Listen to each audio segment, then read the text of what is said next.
Assista agora a programação de uma parceira da TV Educação, Caminho para o Saber.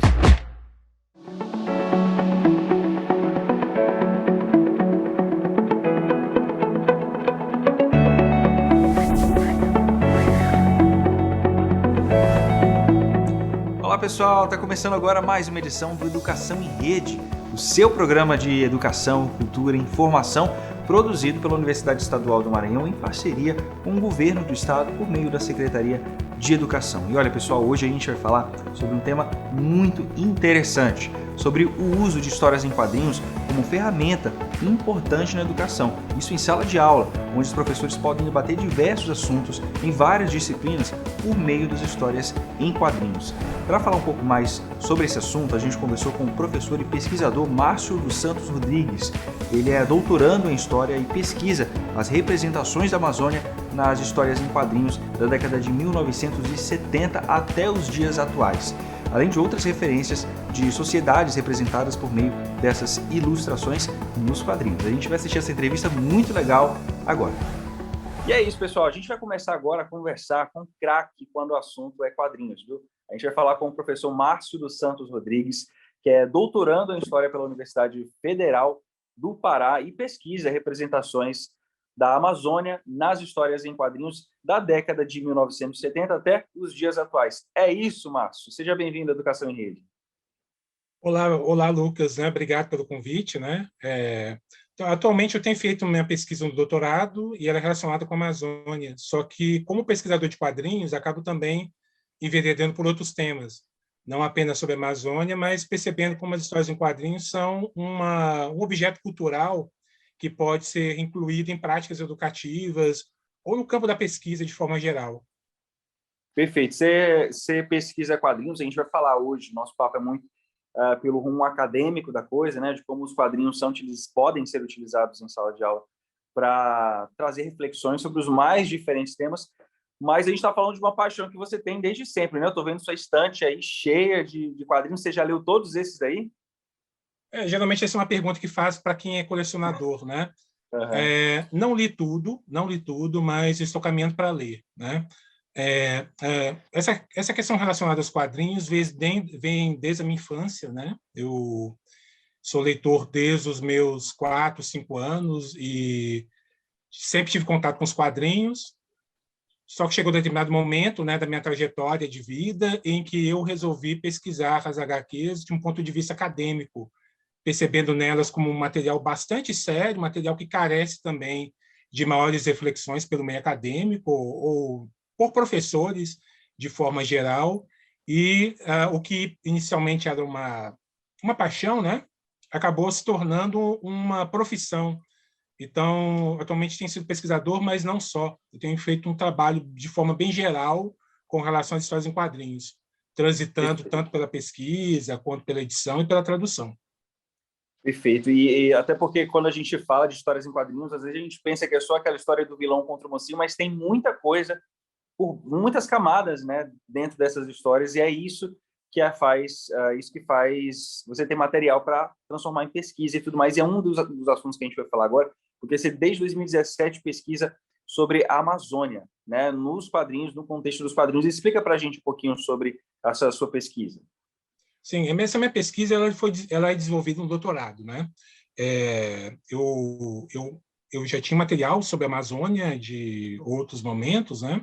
Como colecionador, e em determinado momento eu resolvi fazer uma reunião desses materiais, uma seleção, e submeti um projeto no programa de pós-graduação da Universidade Federal do Pará, né? No campo da história, dentro da História Social da Amazônia.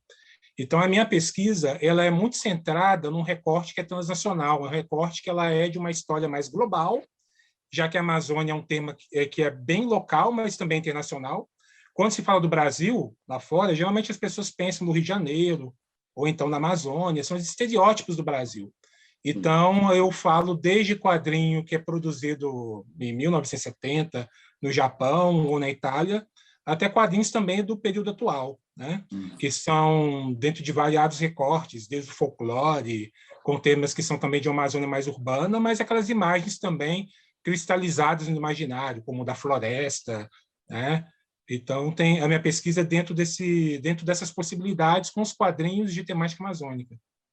Perfeito. E aí, você pode dizer quais títulos você usou dentro da pesquisa? Olha, São por muitos? exemplo, sim, são muitos, né? Eu acabo transitando não apenas quadrinhos nacionais, né? Então, eu tenho que ter um contato com outras línguas também, produção de outras línguas. A Amazônia é um tema de interesse bastante disseminado internacionalmente, não é um tema só do Brasil, né? Tem quadrinho na minha pesquisa que é, por exemplo, quadrinho holandês.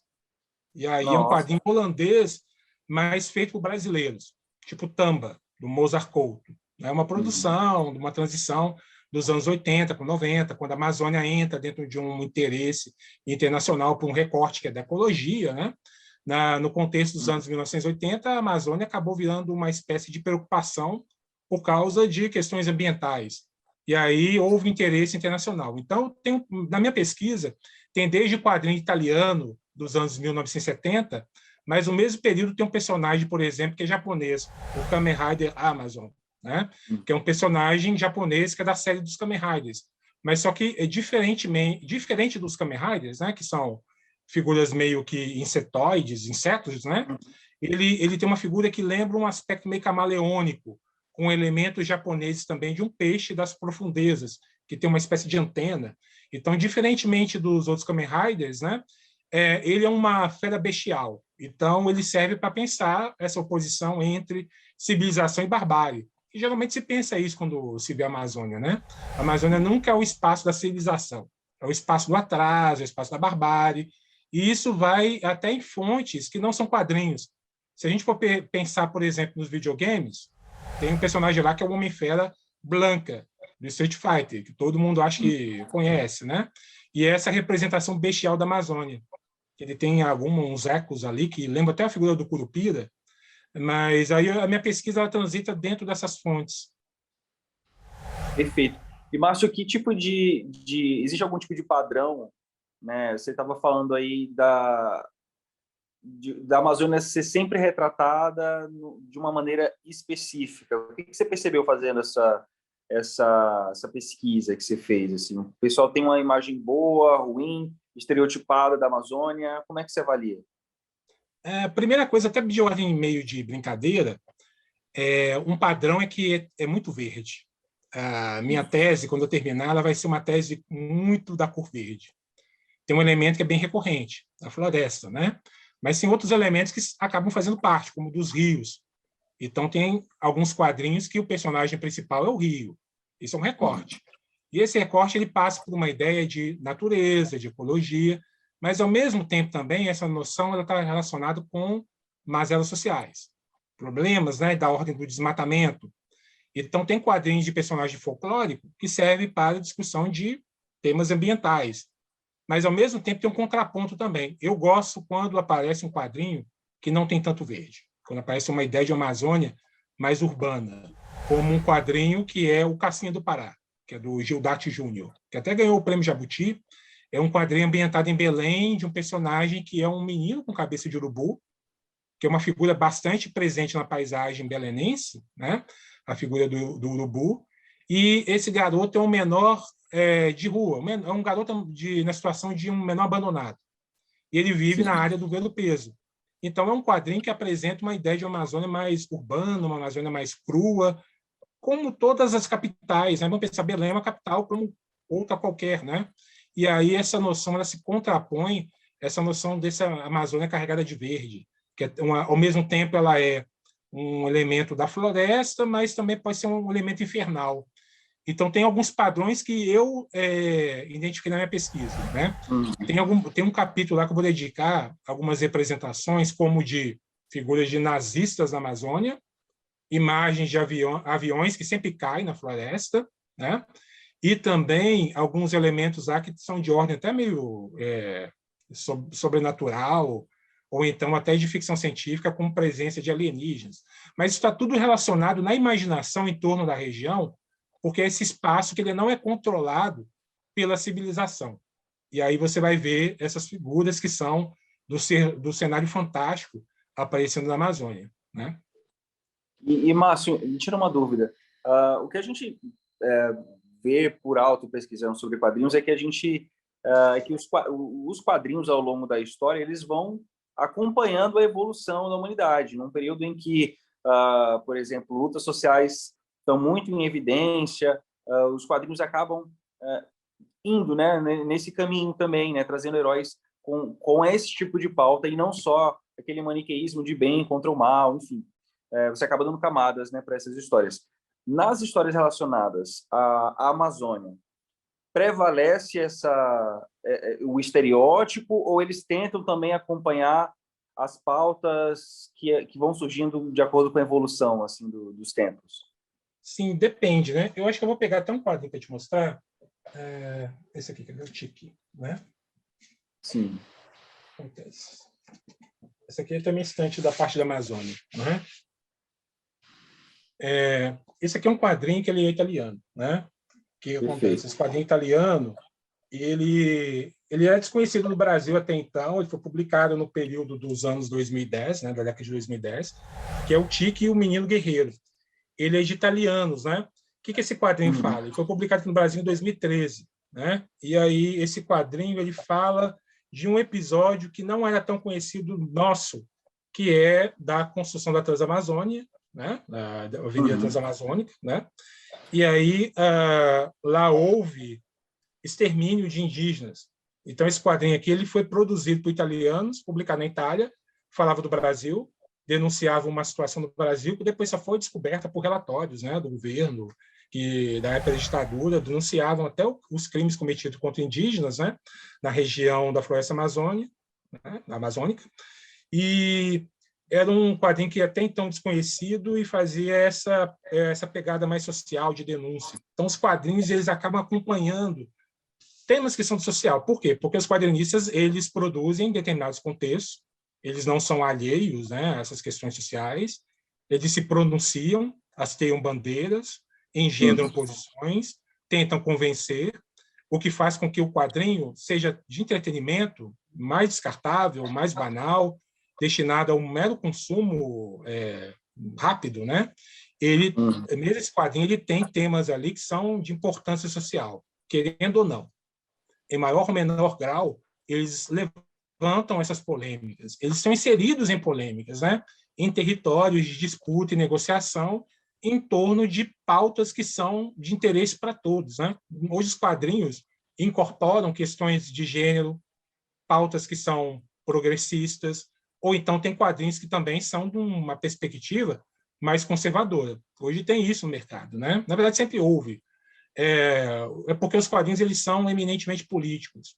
Então percebo bastante isso, não apenas com quadrinhos de temática amazônica, mas também de outros cenários, né, de outros temas. Perfeito. E falando nisso, né, nessas temáticas, você também tem pesquisas com foco em quadrinhos africanos, é isso? Sim. Explica um pouquinho para a gente. Atualmente, eu fui professor de 2018 a 2020 do curso de Estudos Africanos e Afro-Brasileiros da UFMA, né, que é uma licenciatura interdisciplinar. E lá eu desenvolvia não apenas as minhas aulas, as disciplinas que eu fui responsável, né, mas também pesquisa sobre linguagens. E lá, com cinema e também com quadrinhos. Eu dei um minicurso sobre cinemas africanos e, em determinado momento, eu resolvi também fazer pesquisas sobre quadrinhos africanos. Essas pesquisas eu já desenvolvia há algum tempo e eu tinha percebido também que as minhas leituras elas eram muito marcadas por um viés ocidental. Geralmente a gente conhece no Ocidente só quadrinho norte-americano, franco-belga ou então japonês. A gente, quando fala de quadrinho asiático, a gente não pensa no mercado consumidor grande, que é a Índia. A Índia tem quadrinhos de super-heróis, e tem a casa de 1 bilhão, às vezes. Vamos imaginar. Nossa. Títulos. E aí, geralmente, a gente pensa só nos títulos que são ocidentais. Tem pesquisa sobre isso, né? Então, percebi que as minhas leituras elas eram muito marcadas por aquilo que o mercado editorial dava, né? Fornecia.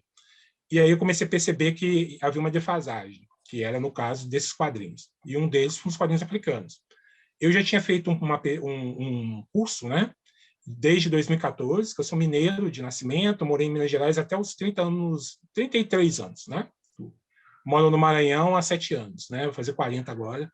E eu já tinha desenvolvido um curso sobre quadrinhos de temática africana, né? Não com o conhecimento que eu tenho hoje com relação ao tema, porque hoje eu também sou editor, né? E também sou tradutor. Então, eu traduzi... Ano passado, eu traduzi, que envolve muita pesquisa também, 6 títulos de autoria africana, né? Eu traduzi, na verdade, eu editei, eu fui editor, o Ligeiro Amargor, que é um quadrinho que, olha só como é que ele é. O desenhista é da Costa do Marfim, os roteiristas fazem parte do cenário das ilhas Madagascar e Maurício, o editor original é camaronês, ele ia ser desenhado por uma marroquina que hoje vive no Brasil, na Amazônia, né, que é a Malika Dario, e é um quadrinho totalmente transnacional que teve um editor brasileiro, que sou eu, né? E aí eu fiz a edição desse quadrinho. Ele é um quadrinho que fala sobre o chá, a bebida do chá, né? Só que é um quadrinho de temática africana. Por quê? Porque o chá, a gente tem esse contato maior aqui no Brasil com o café, né? E o chá, ele é a bebida mais consumida no mundo, mais que o café, mais que o café. Mas o chá, ele tem uma disseminação que passa pelo continente africano. Ele sai da China, né? Atribuindo uma origem ao continente asiático, e só que ele se dissemina pelo continente africano. E esse quadrinho ele tem três capítulos, né? O primeiro capítulo é tão forte quanto a vida, é tão amargo quanto o amor, e o terceiro capítulo tem uma relação com esse aspecto do chá, ele tem tão forte quanto a vida. Os tuaregs sempre bebem 3 copos e eles falam esse ditado, que o chá ele tem essa conotação. Então, é um quadrinho que tem essa perspectiva simbólico, né? Do ponto de vista cultural, que é essa produção aqui. Legal. Eu editei pela Script, né? Esse quadrinho foi o meu primeiro trabalho como editor. Ele foi listado na revista 451, que é uma das revistas mais importantes do Brasil em termos de literatura, como uma das... eles fizeram uma seleção de uma enquete com 60 leitores, e o Ligeiro Amargor está lá entre os 3 quadrinhos que eles selecionaram para o ano de 2021, né? O ano passado. E aí o meu primeiro trabalho como editor ele foi para uma revista de eminência, né? Do ponto de vista literário, mesmo os quadrinhos não sendo literatura. Depois eu editei o Pesadelo de Obi, que é um quadrinho da Guiné Equatorial. Esse me deu um trabalho enorme de tradução. Por quê? Porque é um quadrinho na língua castelhana Guiné Equatorial, né? Ele não é o castelhano falado na Argentina ou na Espanha. Ele é uma variante bem específica da Guiné Equatorial. Além disso, no quadrinho tinha a língua Fang, pidgin inglês, francês e outras línguas, inglês. Então, é um quadrinho que ele tinha uma multiplicidade cultural, né? E o que ele fala? Ele pensa o pior dia da vida de um ditador, que é o Teodoro Obiang, né? É um quadrinho que imagina o seguinte: se esse ditador acordasse um dia num pior pesadelo, o nome do quadrinho é o Pesadelo de Obi, e seria o pesadelo, seria viver a vida de um cidadão guineense comum. Esse que é o Pesadelo de Obi. Então, é um quadrinho que fala do início ao fim, né, essa trajetória do presidente, trabalhado em termos caricaturais, como ele vai transitando pelo sistema de ensino, pelo sistema de saúde, pela situação mesmo carcerária da Guiné Equatorial, e é um quadrinho de denúncia, né? Aí foi publicado ano passado também. Eu traduzi também um quadrinho de um autor do Camarões, né, que é o chamado Jempo, que é um quadrinho que uma entidade dos Bamileke, então é um quadrinho camaronês, né? É um quadrinho que tem uma pegada de terror, mas só que não é de terror. Ele questiona muito essa noção ocidental que a gente tem de terror, de sobrenatural, porque o sobrenatural só existe para a gente do Ocidente. Se você for olhar para africanos, eles não têm essa conotação de terror como a gente, porque eles não separam cultura de natureza, né? Entendi. E, além desse, teve o Giliá, esse quadrinho aqui de um autor, né, da Senegal. Essa aqui é edição brasileira, né? Do Giliá, que é uma fantasia época africana. E o Junibai, ele é um autor muito cosmopolita. Ele tem feito trabalhos atualmente também para os Estados Unidos. Não gosto desse ponto de valorizá-lo apenas por isso, porque esse quadrinho aqui ele é muito interessante pelas questões que ele levanta a respeito da África Ocidental. Mas ele vai assumir agora uma historinha lá, bem curta, do Pantera Negra, que acredito que vai dar uma cara bastante africana para as produções. E para esse ano vai ser outro quadrinho também de autor da África do Sul. Então, ano passado, como pesquisador, como editor e tradutor, a ideia foi de mostrar uma diversidade bastante categorial, né, de categorias, para os quadrinhos africanos, que eles não se limitam a apenas um tema, são temas variados, e porque o continente africano é múltiplo. Não tem como a gente pensar na África como um país, mas é um cenário com diferentes culturas, diferentes países. Então, as minhas pesquisas são nesse ponto, né, que acabam unindo edição, tradução, eu vejo apenas como uma coisa só. Né? Márcio, como é que, já para a gente ir finalizando o nosso papo aqui, como é que a gente consegue colocar isso na sala de aula? Né? Porque a gente sabe que o quadrinho traz uma linguagem diferente da que o aluno costuma ter acesso, né? E até facilita. Para trabalhar em sala de aula, eu vou falar sinceramente, né? É preciso ter um contato maior com a linguagem. Pensar que os quadrinhos têm convenções específicas e essas convenções específicas são muito distintas de outras linguagens. Né? Falar de quadrinhos é falar de um objeto cultural não identificado. Eu estou fazendo uma analogia, inclusive, aqui com a palavra OVNI. Né? A gente olha para o céu, vê que é uma luz, sabe que é um objeto voador, não sabe identificar muito bem o que é, né? Mas sabe que é um OVNI. Os quadrinhos são mais ou menos isso dentro da sala de aula. É preciso, por vezes estão lá nas referências dos alunos, né, das pessoas, de forma geral, seja pelo contato que elas têm com os quadrinhos de outros meios, né? Seja por um filme, por uma outra mídia, né, como videogame. Mas trabalhar com quadrinhos em sala de aula vai demandar do professor um contato mais aprofundado com a linguagem. E saber que os quadrinhos, mesmo com temáticas que são ficcionais, aquela ficção ali que eles constroem está totalmente associada com questões políticas, né? Então, vai demandar também dos professores esse contato com a linguagem, mas também uma preocupação de não trabalhar com os quadrinhos dentro de uma perspectiva que eles são meramente um facilitador. Que a gente tem essa noção também que os quadrinhos eles são um entretenimento, né? Fácil leitura. E não é. Fazer quadrinho, traduzir quadrinhos é muito complexo. Falando isso como tradutor. Hoje, como tradutor, editor, vamos imaginar o seguinte, quando tem um texto no quadrinho, ele não é meramente um recurso descritivo, ele tem uma finalidade ali, bem específica, bem complementar em diálogo com a imagem. E aí, no campo da tradução, o que acontece? No campo da tradução, por vezes, eu tenho que pensar no tamanho do balão. Eu estou traduzindo, eu não posso traduzir apenas pensando no texto. Eu tenho que fazer algumas adequações pensando na linguagem. Então, o professor vai ter que trabalhar com isso. O professor ele pode trabalhar com os quadrinhos do ponto de vista como uma fonte, mas, ao mesmo tempo, ele pode lançar mão também de produção de quadrinhos em sala de aula, né?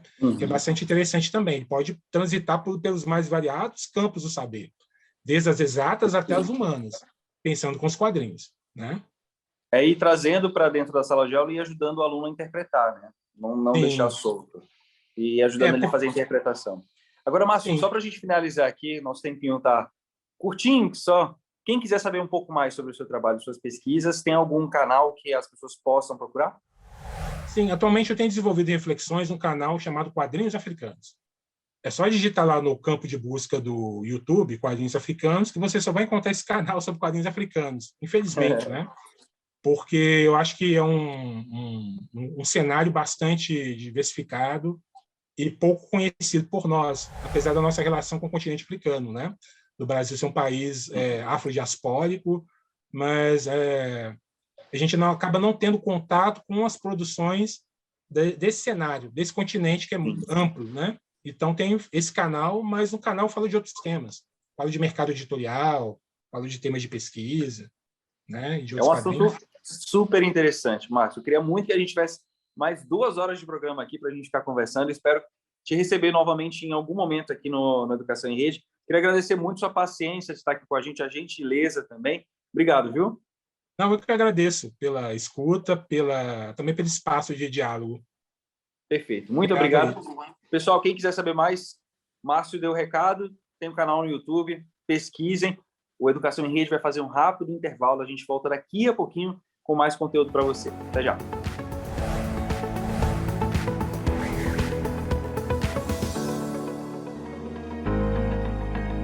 Um lugar de ritmos únicos, tradições históricas e sabores inesquecíveis. Um lugar onde existe um paraíso em que o vento redesenha a paisagem a cada dia. Esse é o Maranhão, E é nesse estado de belezas paradisíacas que fica a Universidade Estadual do Maranhão.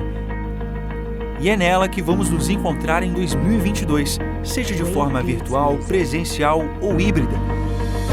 A UEMA e o Grupo Internacional de Pesquisa e Educação Digital GPEDU Unicino CNPq da Universidade do Vale do Rio dos Sinos vão realizar o terceiro Real Life para pensar e discutir os desafios para a educação online. Estamos muito felizes em receber vocês nesse evento, que já é um sucesso a cada ano.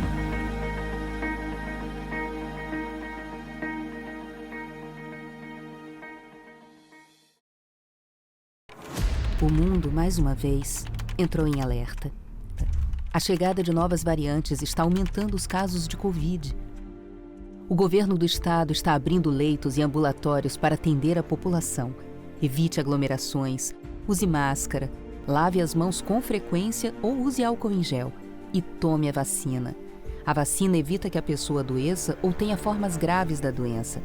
Governo com o povo. O Maranhão num caminho novo. Olá pessoal, vocês estão gostando do Educação em Rede dessa semana? Você quer rever outros programas que já foram exibidos? Eles estão todos disponíveis na plataforma Gonçalves Dias ou no canal da UEMA no YouTube. E o conteúdo tem vários temas interessantes que ajudam você a refletir sobre diversos contextos da sociedade. Cidadania, uso excessivo da internet, bullying, racismo estrutural, educação à distância já foram alguns dos assuntos abordados aqui no Educação em Rede. E aí, que tal revisar esse conteúdo? Então fique ligado e acesse também as nossas redes sociais.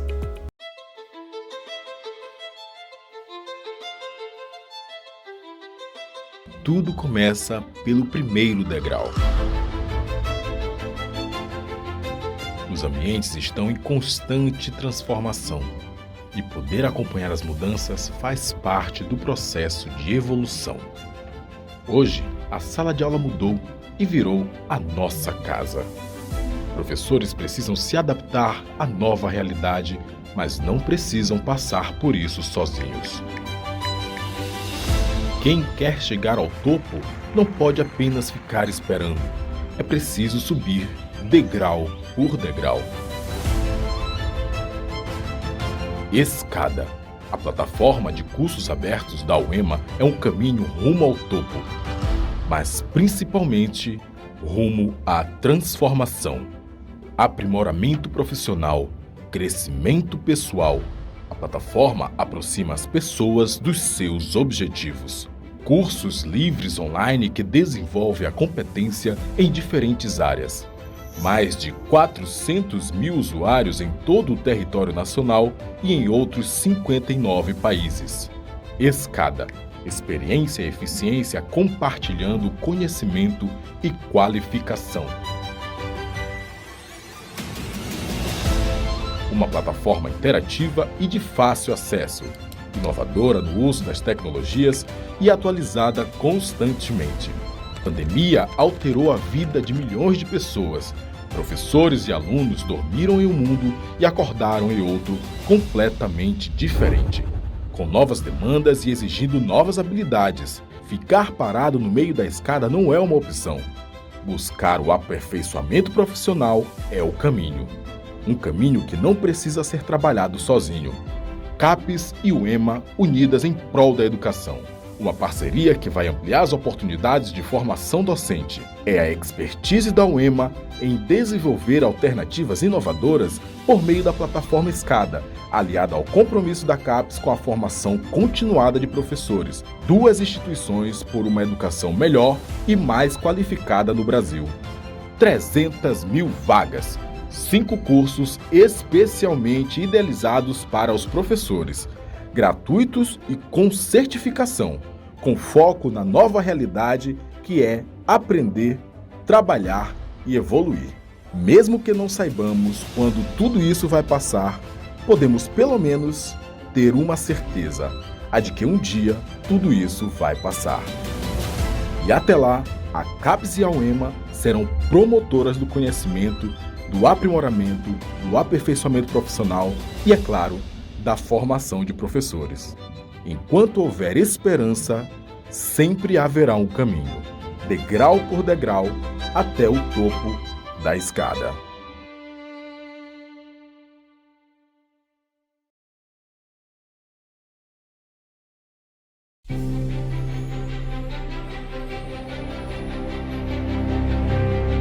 Apesar de todas as dificuldades e limitações, o sonho persiste. E a vitória está sempre no final do caminho. O melhor de uma educação inovadora é o que ela consegue fazer com a vida das pessoas. Dando mais esperança e motivos para continuar. Levando o conhecimento aos lugares mais distantes. E formando cidadãos capazes de construir uma história de vitórias com muita coragem e dedicação. O EMANET. Diminuindo distâncias e construindo história.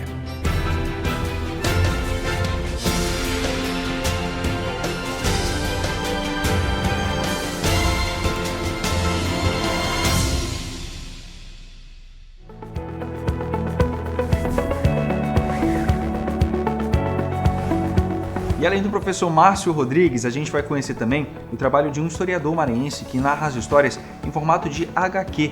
A gente vai acompanhar um pouco do depoimento do Iramir Araújo. Olá, eu sou Iramir Alves Araújo, uso o nome artístico de Iramir Araújo.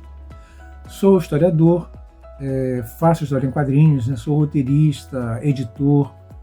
E desde os anos de 2010, aproximadamente, eu tenho desenvolvido o projeto de converter para os quadrinhos aspectos da história, da literatura, da cultura do Maranhão.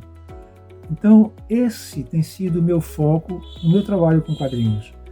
E, nesse sentido, eu tenho publicado álbuns como, por exemplo, Balaiada, A Guerra do Maranhão, que conta a história desse evento que foi capital na história do Maranhão, que definiu a luta contra a escravidão, enfim, que mexeu com a política do Estado. Esse álbum foi acolhido pelas escolas, foi utilizado, ainda é utilizado como paradidático nas escolas de ensino médio. Depois da Balaiada, estava mais ou menos próximo a 2012, ano do aniversário, da cidade de São Luís, e nesse caso iria fazer os 400 anos da cidade. Então eu publiquei A Jurujuba, a fundação da cidade de São Luís. Esse é um trabalho que me deu muito prazer em fazer, porque ele, inclusive, exigiu uma pesquisa, assim como a Balaiada, exigiu uma pesquisa bastante ampla, que abrangesse tanto o Maranhão, o Brasil naquele momento, quanto França e Espanha e Portugal. Então, esse é um trabalho que teve uma complexidade bastante grande. E, inclusive, naquele período em que a professora Lourdes Lacroix estava questionando a ideia de fundação da cidade de São Luís pelos franceses, Foi um período de bastante celeuma. Então, nesse momento, eu também entrei com esse álbum em que eu coloco, de uma forma ilustrada, assim como todos os outros, é um álbum em quadrinhos, uma visão a partir de uma bibliografia o mais ampla possível. Aí, gente, muito legal, As histórias em quadrinhos, para muitas crianças foi o primeiro contato com a leitura, Muita gente lia essas historinhas, até da Turma da Mônica, que hoje é um clássico brasileiro, sempre se reinventando, Por ser uma das primeiras formas de leituras de muitas gerações. É muito bacana que essas histórias em quadrinhos, de um modo geral, sejam usadas aí como ferramentas na educação. E falando em educação, a Universidade Estadual do Maranhão abriu no último dia 7 de fevereiro as inscrições do Programa de Acesso à Educação Superior, o PAES 2022. Os interessados podem se inscrever até o dia 4 de março. A taxa de inscrição é de R$ 85,00. Sobre esse assunto, a assessoria de comunicação da universidade fez uma entrevista com o professor José Sampaio, da Divisão de Operações de Concursos Vestibulares. Vamos ver. O período de inscrição para o processo seletivo do PAR 2022 vai do dia 7 de fevereiro a 4 de março de 2022, com 3.370 vagas para o EMA, 905 vagas para o EMASU, com prova a ser realizada no dia 22 de maio de 2022, com entrada para o segundo semestre de 2022. A nossa prova vai constar de 60 questões objetivas de múltipla escolha, mais produção textual, em etapa única.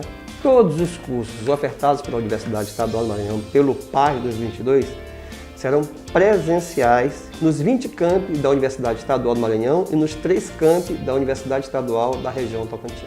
Existe uma demanda micro-regional, macro-regional, e a Universidade Estadual do Maranhão, por meio dos seus estudos feitos do Plano de Desenvolvimento Institucional, viabilizou o curso de Direito em Codó, Grajaú e São Bento e Relações Internacionais em São Luís, pela Universidade Estadual do Maranhão. E pela UEMA-Sul terá o curso de Direito em Açailândia. O nosso PAS oferece 3 sistemas. O Sistema Universal, o Sistema Especial 1 para estudantes negros e comunidades indígenas, o Especial 2, pessoas com deficiências, e o Especial E3, para negros, para CFO, Polícia Militar e Bombeiro Militar. Dependendo do tipo de sistema que ele escolher, ele terá que apresentar a documentação de acordo com os itens e subitens do edital e dos anexos A, Polícia Militar, B, Bombeiro Militar. Nós teremos inscrições para o CFO Polícia Militar, Bombeiro Militar.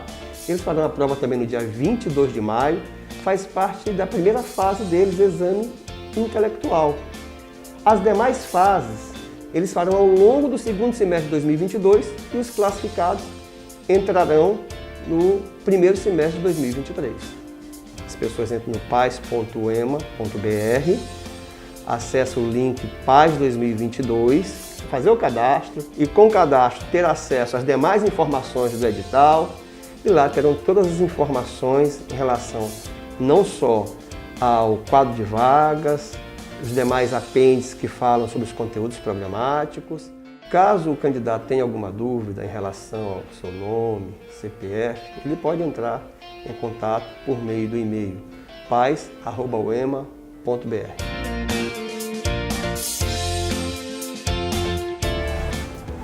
Tá, então, tá dado o recado. Agora a gente vai com a Tâmara Cantanhede com a agenda cultural. Conta aí pra gente, Tâmara, quais as dicas do programa de hoje.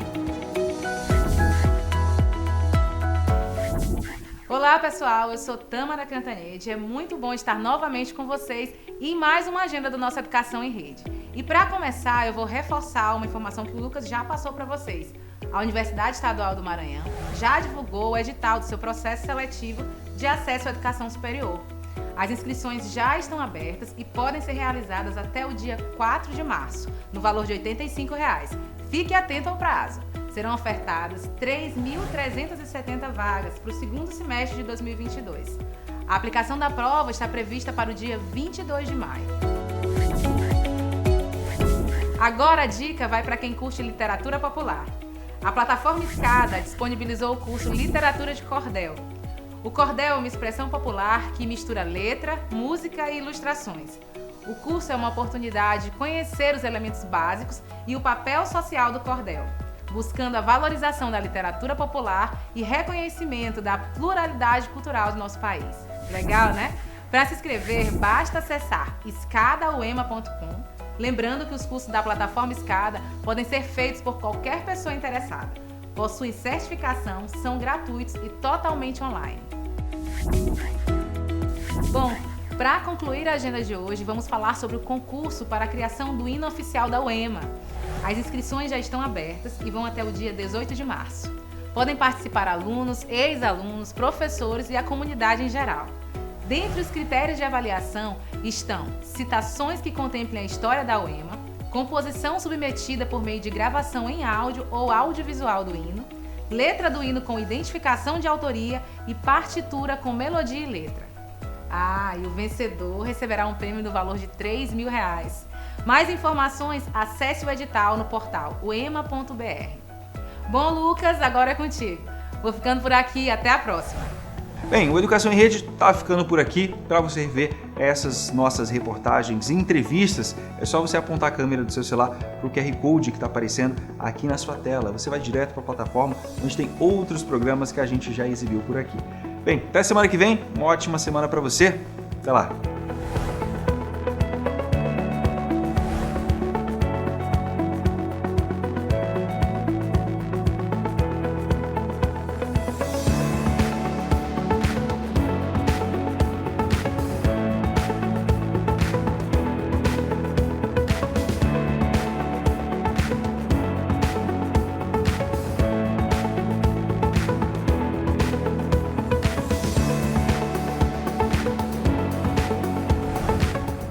Uma parceira da TV Educação. Caminho para o Saber.